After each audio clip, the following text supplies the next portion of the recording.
এই অলৰেডি কৈ দিছোঁ 7 তাৰিখে কেবিনেটত এই বস্তুটো আহিব আৰু আমাৰ লগত যথেষ্ট স্পৰ্শকাতৰ এইটো এটা ইনকুৱাৰী।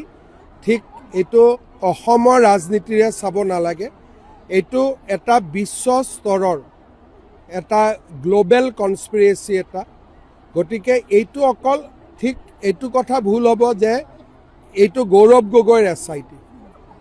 এইটো অকল গৌৰৱ গগৈ নহয়, ইয়াত বহুত ব্যক্তি জড়িত আছে আৰু কেনেকৈ ভাৰতক ভিতৰৰ পৰা দুৰ্বল কৰাৰ কাৰণে আমেৰিকাৰ পৰা ইংলেণ্ডৰ পৰা কেনেকৈ ষড়যন্ত্ৰ হয় তাৰ এটা ইনিচিয়েল ইনকুৱাৰী এটা অসম পুলিচে খুব সফলতাৰে কৰিছে। কিন্তু আমি যিটো কৰিছোঁ এইটো 1%, কাৰণ আমাৰ হাতত ইলেক্ট্ৰনিক এভিডেন্স আমি ল'ব নোৱাৰোঁ, ভাৰত চৰকাৰৰ ডেটা আমি ল'ব নোৱাৰোঁ আৰু আমি ইণ্টাৰপলৰ কোঅপাৰেশ্যন ল'ব নোৱাৰোঁ। সেইকাৰণে এই গোটেই বিষয়টো 8 তাৰিখে মই যিখিনি ক'ম এইটো হ'ল প্ৰাৰম্ভণি।